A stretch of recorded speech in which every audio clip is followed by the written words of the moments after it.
Hey there, guys. What's up? Jesse here from Sweet Academy, helping you get to the next level in English and in life. And I have a very special episode of the More Than English podcast because I have our first guest on the More Than English podcast. He has a YouTube channel. If you are Korean, then it's a must-see. Is his YouTube channel, and we'll get into that. It's called Luke Look English. We will get into that, but this is Luke from Luke Look English. Luke, how's it going? I'm doing great. Thank you for inviting me. I'm super excited to, drop a knowledge bomb to your viewers. Yeah, so thank you for your very kind introduction of me. Thank Very you. nice. I'm looking forward to it too. I always enjoy talking with you when we talk offline too. Same here. Same. Very nice. So this is we've talked before and about the podcast. In this podcast, it's more of like a philosophy of how to learn a language or how to learn anything. Sounds great. So you obviously you're fluent in English. And so I just I can make money out of this, so I gotta be okay. Exactly. So I kind of want to talk about the process of how you became here, how you got here to this point. It's a long story, So it's really hard for me to explain everything from A to Z. But let me just break it down. How I got into English in the first place, right? So if you don't mind, then let me take you guys back to the first part of my life when I first was introduced to English language, right? It was back in the day. I was like long years back when I was 13, right? Back in the day, nowadays, Korean people and Korean young kids, they are exposed to English language when they're very young, right? Maybe 3 or even 2, or at least, maybe at the latest, maybe 7 or 8 or 9, and that's when they start learning language, right? But in my case, because I am sort of old, not that old, but I'm a little bit old. So back in the day, the English curriculum was introduced to students at the age of 13. So when I first stepped into middle school, that's when, 13 years old, when I first entered middle school, that's when I was seeing English letters, alphabet, what we call alphabet. So I just repeat after teachers, A, B, C, D, E, F, G, those kind of stuff. Listen and repeat. But the thing is, I didn't go to 학원. I didn't go to academy before I entered middle school. So the rest of the students, right, the rest of my classmates, they already knew how to pronounce A, B, C, D.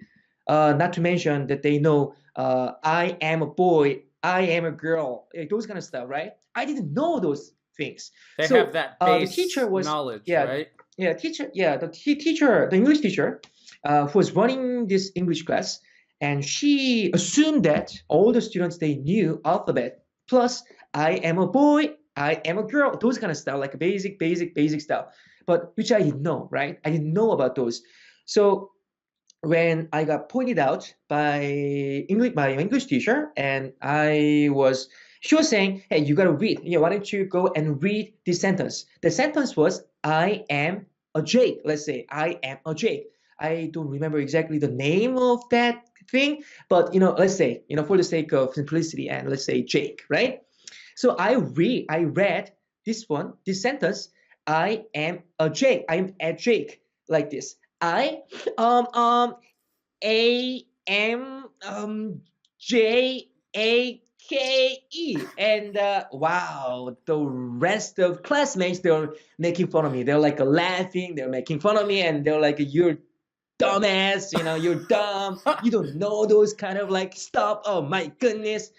That's when I was really embarrassed, right? That had to be very discouraging. So I gotta make a decision whether I'm gonna hate this subject, English, right? Or I gotta work harder than the rest of them, then I'm gonna beat them over. I'm gonna beat you guys. I'm gonna be better than you guys, right? I'm gonna win over you guys. So I was working extra hard to beat those guys who were making fun of me, right? So I was working harder. And then I think there was a one motivation factor, that was triggering moment that is like pushing me harder than the rest of them to speak better, to listen better, to write better, to read better. Makes sense, right? That's awesome. So yeah, around 15 years old, right? I think fast forward 2 years later, back in the day, there was a TV channel. There were not so many TV channels, only like 3 or 4 TV channels, right? I happened to watch this very amazing, like really fascinating American drama by the name of Beverly's 90210. That was a sensational drama, 1990s, right? I remember that. I think you know what I'm talking about. That's in right? my You're time around too. the same age range. Yeah. Exactly, man. Yeah. So, I mean, yeah, it was like an accident. I didn't mean to watch that American drama, but I happened to watch that American drama. I didn't know anything talking about, to be honest with you. They speak so fast, right? It's not like, I was listening to my English teacher, she was speaking so slowly, and then she rarely spoke English. She spoke Korean all the time. Oh. She just, hey, la, la, Korean, la, la, la. She speak Korean, and, like sometimes she read in English. So I was like really shocked by the way those characters speak. It's really fast, like they're having a lot of fun. It was really great. Just short taking a look at the picture, conversations, back and forth. It's very different, right? Listening to real conversation and classroom conversation. Exactly. That's what I'm talking about. That's why I became a huge advocate of real life English, real authentic English. Yeah. As you do with your that's what I'm channel teaching. now. That's what I'm teaching right now. Yeah. Yeah, exactly. But anyway, so like let's get back to the story where I was really shocked by the speed of those characters. But one thing that I really, really wanted to conquer was that at least I want to find out. I want to like know what they're talking about, right? So I listen, right? Even though I don't understand what they're talking about, right? Nice. Slowly and gradually, I sort of got the picture of what they're talking about. Even though I didn't know what they're saying, but there's a picture, there's a flow, sometimes you can get what they're talking about, what they're saying, right? Based on their body language, based on the tone of their voice, right? Based on the teach intonation, and also the background, right? So one thing led to another. But after that, sort of like my high school years came over, right? High school days came to my life, which was chaos. As you know, right? Korean high school students, they gotta be really working really hard to get into top university. They're like really competitive. Study over study, man, all the time.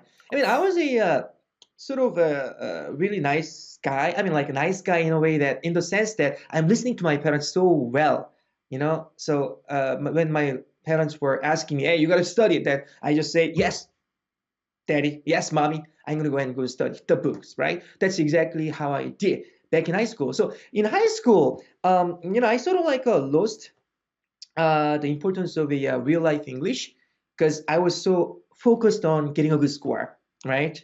Mathematics, English and science, those kind of stuff. Yeah. But as it turned out, this is a something that is sort of personal, but I was pretty good student, top of the class, Nice.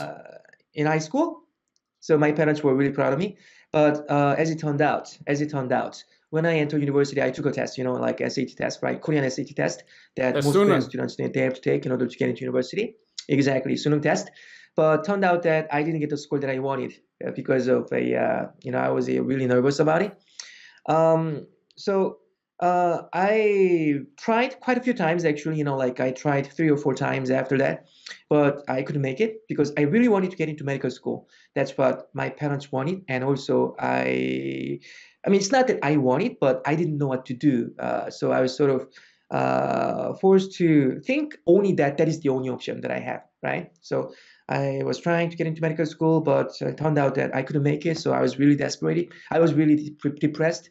I was down in the dumps, for quite a while.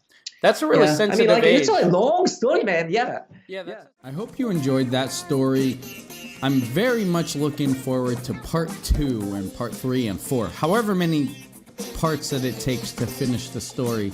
But I always enjoy listening to people's stories, and especially when they overcome difficulties and difficult situations, right? Subscribe here and keep posted. Stay tuned because we're going to listen to part 2 and part 3, and we will definitely talk to Luke again. If you'd like to take a look at Luke's channel, Luke Look English, I'll put that in the card at the top, so you can check that out right here. But he said a lot of useful expressions in his speech. When he talks, he uses a lot of idioms and expressions. So let's take a look at some of those right now.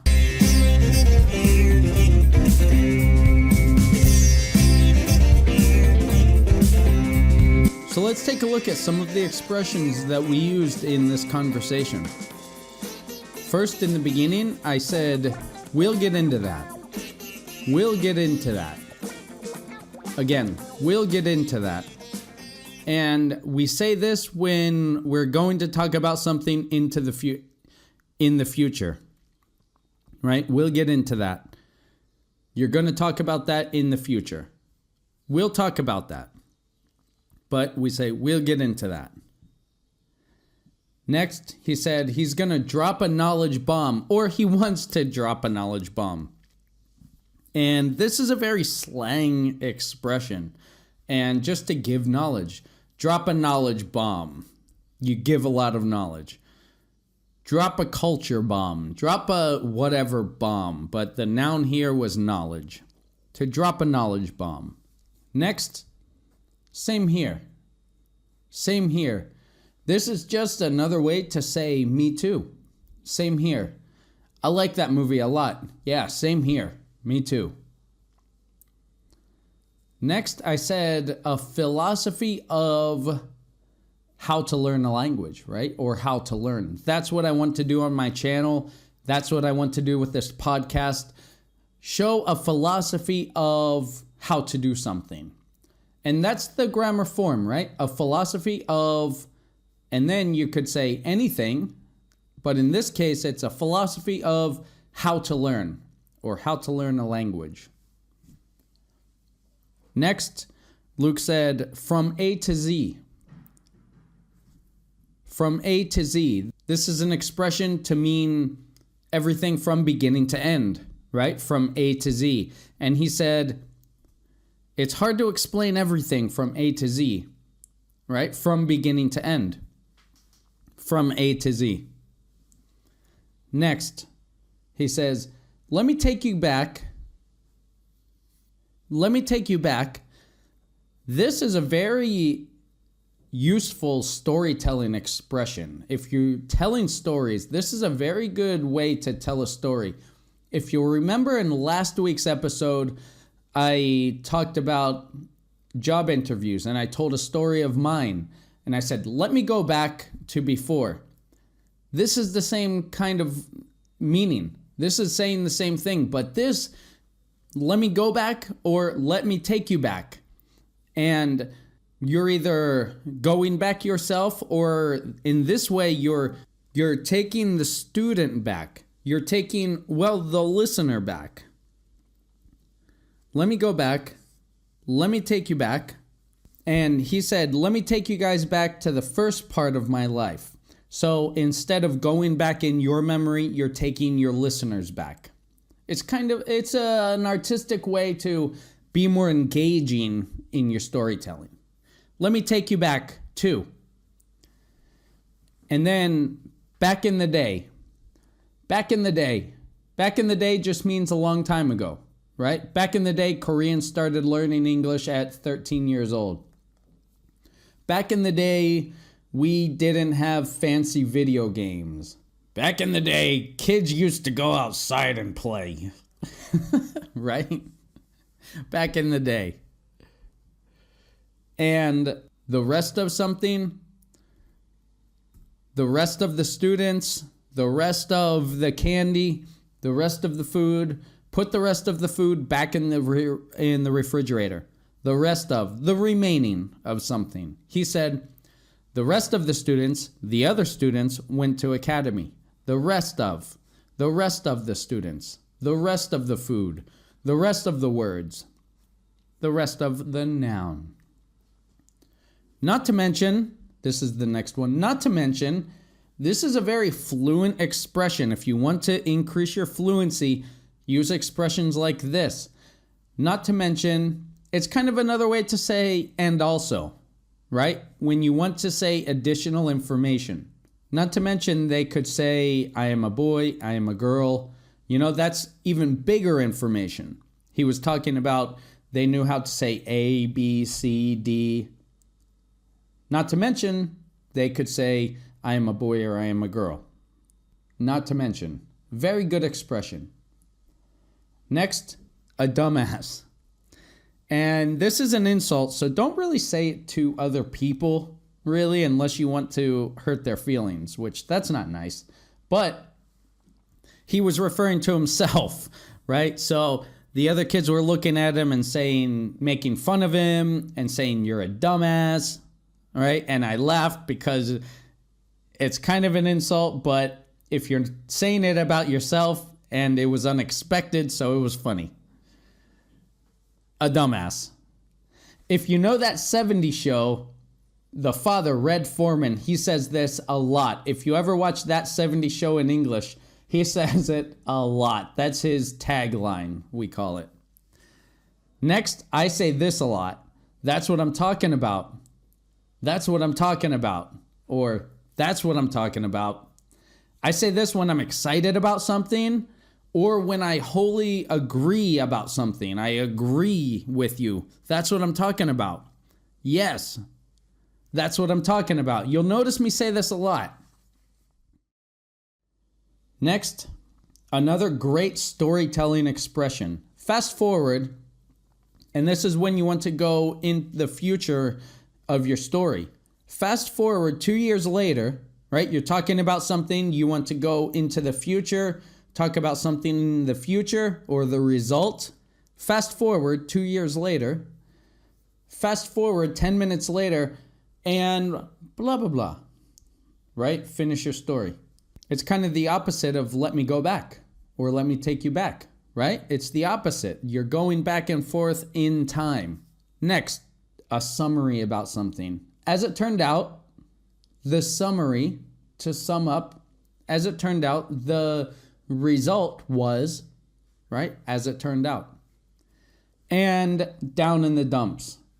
When you're down in the dumps, it means you're very sad about something. You're down, right? You're just in a down place in your life. It's not just being temporarily sad, normally, right? You're down in the dumps. It's over time about something in your life. I was down in the dumps, he said. So, and we're going to have to find out in a future episode the conclusion of that, how he got out of the dumps, right? So we also said a lot of other expressions. If you want to, write those down here or on Facebook, either to me or to Luke, and either ask us or tell us which expressions you liked. Again, if you like this episode, make mention of it, give it a thumbs up and a like, and subscribe so you can hear other episodes in the future.